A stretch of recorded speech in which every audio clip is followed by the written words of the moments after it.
नमस्कार, मैं हूं राहुल यदुवंशी। बच्चे देश का सुनहरा भविष्य है और वो बच्चे अगर किसी वजह से दुर्व्यसनों में फंस जाए तो प्रेमानंद जी महाराज ने इतनी अच्छी बात कही है जिसको सुन करके और उसको अमल में ला करके न सिर्फ आप अपने बच्चे को एक नई जिंदगी दे सकते हैं, इसके साथ ही बच्चे को वो दिशा दे सकते हैं जिससे कि वो देश का नाम रोशन करे, आपका नाम और आपके परिवार का नाम भी रोशन करे। तो हुआ कुछ ऐसा कि 12 साल का एक बच्चा प्रेमानंद जी महाराज के दरबार में पहुंचता है और वहां पर वो अपनी एक ऐसी कहानी कहता है जिसके बारे में चर्चा करना या बातचीत करना बेहद मुश्किल है। लेकिन प्रेमानंद जी महाराज ने ये कंटेंट अपने सोशल मीडिया प्लेटफॉर्म पर भी डाला है और हमारी ये जिम्मेदारी बनती है कि हम समाज को हर वो अच्छा कंटेंट और इसके साथ ही प्रेमानंद जी महाराज के वो वचन जरूर पहुंचाए जिससे कि आपके जीवन में परिवर्तन हो सके। तो 12 साल के बच्चे ने जब बताया कि उसको हस्तक्रिया की आदत लग गई है, दुर्व्यसन में फंस गया है वो, तो ऐसे में प्रेमानंद जी महाराज ने जब ये सुना तो सुनने के साथ ही सबसे पहले तो हम आपको ये बताते हैं उन्होंने क्या कहा।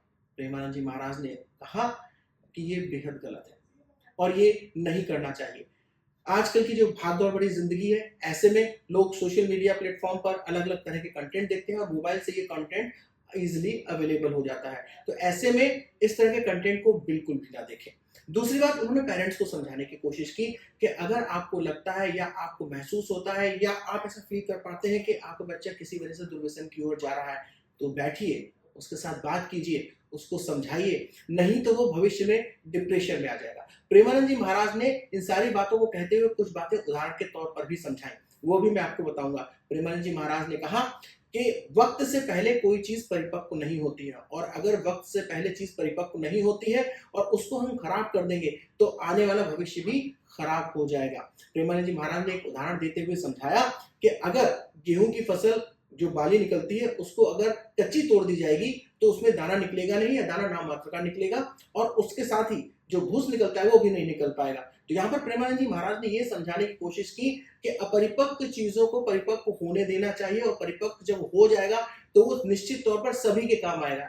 साफ तौर पर आप यहाँ समझ सकते हैं, उन्होंने कहा कि इस तरह के दुर्व्यसन जो बच्चे में आ जाते हैं किन्हीं कारणों की वजह से, तो उसकी वजह से नस और नाड़ी अपनी सामर्थ्य खो देते हैं।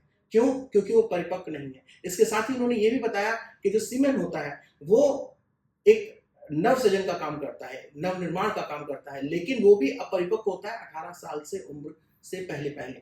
तो उस सिचुएशन में जब इस तरह की गंदी आदतें बच्चों में लग जाती हैं तो निश्चित तौर पर वो अपना भविष्य खराब करेगा, निश्चित तौर पर डिप्रेशन का शिकार बन जाएगा और इसके साथ ही वो गृहस्थ आश्रम के काबिल भी नहीं रहेगा। प्रेमानंद जी महाराज ने इसके साथ ही एक और भी उदाहरण दिया। प्रेमानंद जी महाराज साफ तौर पर यहाँ पर कहते हैं कि इस तरह की चीजों से बचना चाहिए।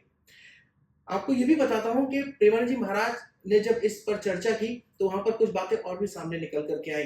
बच्चे ने हिम्मत करके ये भी गर्लफ्रेंड का जिक्र किया। प्रेमानंद जी महाराज भौचक्के हो गए और पूछने लगे कि क्या गर्लफ्रेंड? बोले बच्चा है अभी।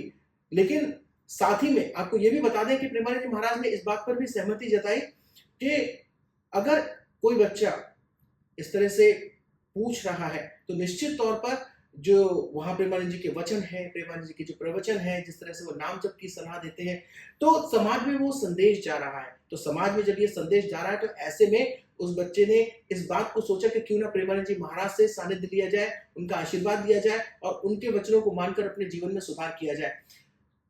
वहां पर कुछ लोग मौजूद थे, उनमें से किसी ने यह भी कहा कि इस तरह के विषय पे बात करना बेहद मुश्किल होता है क्योंकि ये शर्मिंदा करने वाला लोग मानते हैं। लेकिन यहाँ पर प्रेमानंद जी महाराज ने साफ तौर पर कहा कि इस तरह की बात अगर बच्चा कर रहा है तो निश्चित तौर पर उसने हिम्मत जुटाई है, ऐसे में उसका मार्गदर्शन कीजिए, उसको बताइए कि क्या गलत है, उसको ये बताइए कि किस तरह से चीजों को अपने जीवन में आगे लेकर के जाना है। प्रेमानंद जी महाराज ने एक बात और भी कही, उन्होंने कहा कि अभी कोई ऐसी वैक्सीन तो डेवलप नहीं हुई है जो बच्चे को लगा दी जाए और इस तरह के दुर्व्यसन या इस तरह की हेल्थ प्रैक्टिस जैसी चीजों से निजात दिलाई जा सके।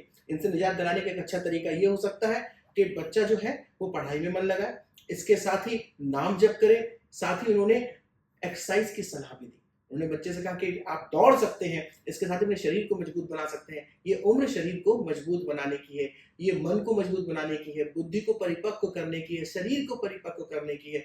अगर इन चीज़ों पे अगर आप ध्यान देंगे तो निश्चित तौर पर आप अपने बच्चे को एक बेहतर कल, एक बेहतर भविष्य दे पाएँगे। और बच्चों के लिए भी ये समझना होगा कि अगर किसी तरह से आप दुर्व्यसन में फँसे हुए हैं तो प्रेमानंद जी महाराज ने जिस तरह से मार्गदर्शन किया है उसको निश्चित तौर पर समझें, नाम जप करें, पढ़ाई में मन लगाएं और इस तरह के दुर्व्यसनों से दूर रहने की पूरी कोशिश करें।